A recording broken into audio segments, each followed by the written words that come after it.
Hi everyone, thanks for watching my quick talk. Today I would like to talk about front-end observability, namely web vitals. What are they, why they matter, and how to track them with a bit of glue and using Datadog flexible platform. I'm Adrien. I've been working at ManoMano for more than 1 year now as an SRE engineer focused on observability subjects. ManoMano is a French-based DIY garden marketplace selling in Europe. We're basically selling everything you need to redo your home and garden, like power tools, swimming pools, or plants. We now have more than 500 employees across Europe, and our tech stack is mainly made of PHP and Java microservices and a few monoliths here and there. We are hosted fully on AWS, and we use Datadog for observability needs. Right now, we're focusing on many subjects like React, Kubernetes, scaling up due to our ramp up in traffic and notoriety in Europe. So it brings a lot of new challenges. One of those challenges, and one that many other companies found out, is that it's challenging to scale front-end development across teams and products. This is why we're adopting the microfragments pattern, which is the same philosophy that we took for doing backend microservices, but now applied to the front-end. It means that we're splitting different pages and parts of the pages in different independent applications that have their own deployment cycle. And it brings a lot of flexibility, but also a lot of new headaches around distributing JavaScript files and even observing all of that is happening now, like performances, issues, reliability. This is why we're looking into the subject of observing this new application to ensure consistent user experience, because different teams will deploy on their own. And so we need to create alert, on-call, observe performance, reliability, and everything.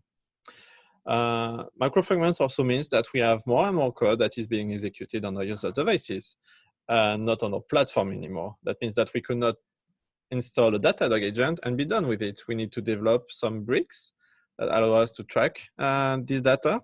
And this is what we're going to talk about. We're going to talk about tracking React rendering cycle, user connectivity and performance, device, and everything in between. So the mission here was that we wanted first to measure the performance of that new web application, because this is, if we need to replace our old application by a new one, we need to be as performant or more performant than the other one, of course. If not, what's the point? This is why we're going to use the web vitals metrics that we're going to explain to track timing, the timing of rendering web applications. We also want to track front-end events, such as exceptions or remote web requests, and link them back to the traces that we get in the backend in the microservices. With the request directly coming from the user web browser and not anymore from the monolith, we are losing that kind of link that we had before. Exception and rendering failures can and will happen, especially on the client side when we cannot have, for example, missing JavaScript files, so we need to track them as well. Please note that when we set out on this mission, and this is the results of our investigation in this problem space, not everything is deployed or finished, but we still have enough data that we wanted to share with you. And hopefully that's something that's going to interest more and more people in this space, and that we will have more tooling available to do that.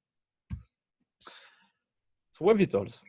Web vitals, they're a set of metrics created by Google that defines what should matter when looking to track the user experience in a web browser, be it on a desktop or on a mobile phone. We get 3 main metrics. That is the LCP, largest contentful paint, the FID, which is the first input delay, and then the CLS, the cumulative layout shift. To explain them would be the subject of another full talk, but what we can say is that from your own experience, when you go on an e-commerce website, for example, you want to have as much as the content at the product page possible, as soon as possible. You want to click on that add to cart button first, because you know that's the product you want, you see the price. And you hate pop-ups or things moving around on that web page when you were about to click on that button, for example. This is what those metrics track, basically. There's also a few more that are interesting, such as the time to the first byte, which, to be fair, is depending on the user connectivity, but could also indicate an issue in our CDN infrastructure, in our backend services, or anything else in between.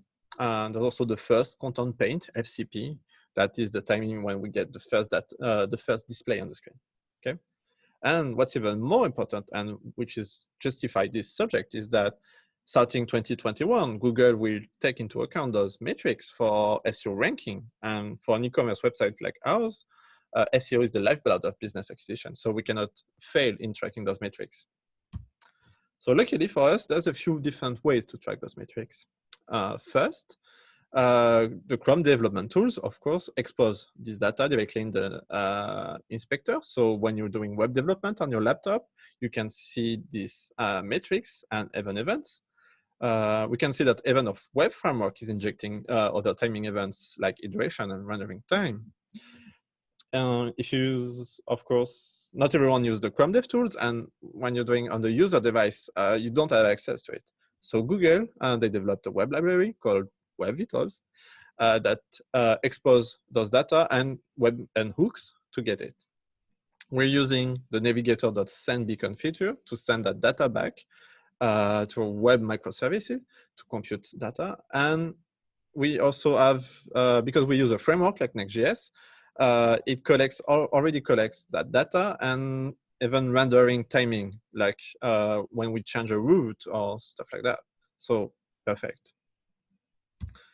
Technically, here's how it goes. We're not there yet, but what we want is to inject trace ID and span ID at the CAN level.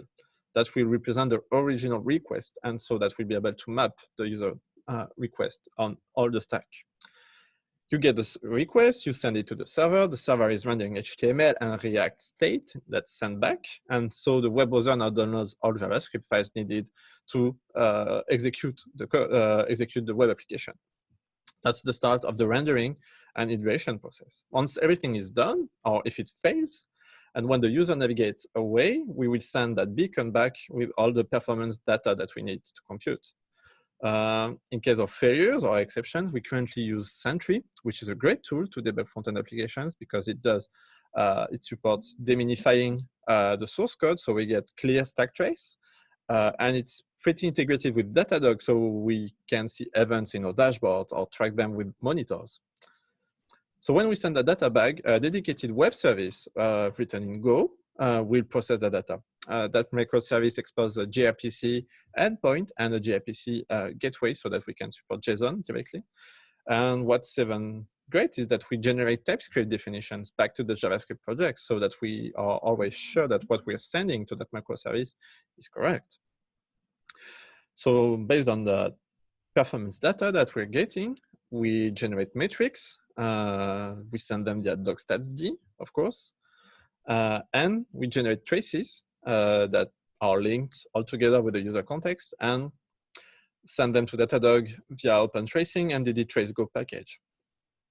Right now, we directly ingest events, but as we scale, and since this will receive a request nearly by page view, we might want to put Kafka as a buffer so that we have the time to compute metrics along the way.